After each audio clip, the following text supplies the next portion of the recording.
What is logic? Welcome to Think Like a Philosopher. In this philosophy lesson of the day series, I promise that you will think more clearly, reason better, understand the details as well as the big picture, and get ever closer to the truth of things. This is Think Like a Philosopher. For philosophy lesson of the day, number 17, we ask the question, what is logic?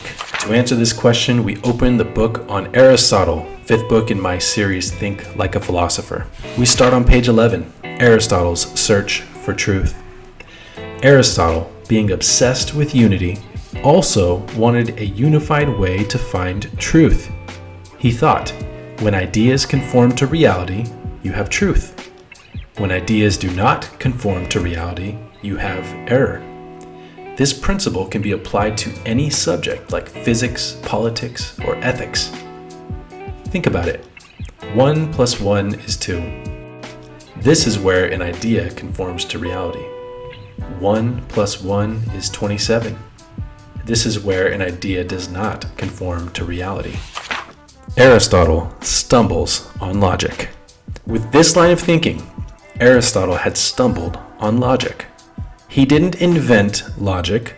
Philosophers used logic before, but he was the first to define the laws of logic. He knew that logic must be applied to all topics of study in order to establish a standard for what is true. Now, of course, this picture is metaphorical. Aristotle did not stumble on a rock called logic, but I hope you get the point. All of the thinkers before, from Thales to Socrates and Plato, the Greek philosophers were logical and applied logic. Aristotle is the one who lays down the laws of logic. Here's how it goes. Logic, the unifying truth. Logic was not just another subject to know. Logic was the organon. This is a Greek word that means the instrument or the tool that should be applied to all studies. It was special. Logic led to generals and particulars, to classifications and ways to make sense of observations. Logic was the unifying truth to study it all. Here's an easy example. In the pictures you have reptiles on the left and mammals on the right. Things are being classified. Reptile is a general category. A crocodile or a turtle is a specific type of reptile. This is all very logical. And then you throw in a duck-billed platypus. It lays eggs, but it has fur. It has a beak. What is it? Is it a bird? Is it a mammal? Is it a reptile? We now must find a logical way to categorize this new finding. Let's look at the law of non-contradiction. Aristotle's first law of logic was the law of non-contradiction. It says, something cannot be both A and non-A at the same time or in the same way. This is required for knowledge to be possible. Or else you might say a thing and then say the opposite of that thing, expecting them both to be true. Without this logical law, there is only nonsense. Let's see if we can apply this first law of logic, the law of non-contradiction. Which of these statements breaks the law? What if Socrates says, I am a man and not a man? Yes, this breaks the law. You cannot be both a man and a non-man at the same time and in the same way. B, it's a seed and it's not a seed. Similarly, this breaks the law. You cannot be both a seed and not a seed. C, I'm a son and I'm a father.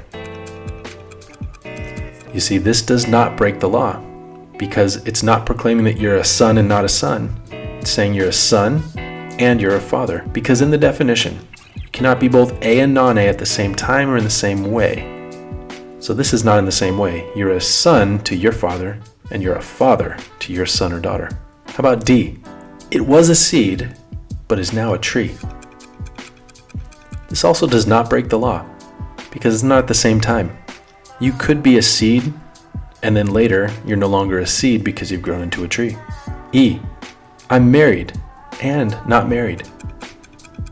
Yes, this also breaks the law. The only way this could be true is if it's at a different time. You're married, and then, let's say your spouse passes away or you get divorced. Now you're no longer married. But you cannot be both married and not married at the same time and in the same way. the law of causality. Another law of logic was the law of causality. The T.E.A.P law, T.E.A.P means cause or causation, says every effect has a cause. Aristotle noted that a cause is also an effect that had a cause before it. He thought of Thales, the first great philosopher. No thinker had answered his big question about motion. What got things moving? Aristotle was close to an answer when he asked, what caused this first cause? We will answer that question soon enough, but for now, we've answered the question, what is logic? Thanks for watching. We'll see you next time. For this video, I borrowed from the pages of my book series, Think Like a Philosopher, which goes through the history of Western philosophy from its origins to the present. If you love what you see, check out the links below to find digital and printable copies of any and all of my books on the history of Western philosophy. There is a carefully crafted kids version and an outstanding, honest, older thinkers version for each part of the story. I promise that these books will help you to think more clearly, reason better, and get ever closer to the truth of things. With crystal clear, concise language, Greek and Latin translations, and original illustrations and graphics on each page to help you visualize abstract concepts, you will not be disappointed. Thank you for watching. Don't forget to like and subscribe. It supports the channel and ensures that you don't miss any new videos as they come out.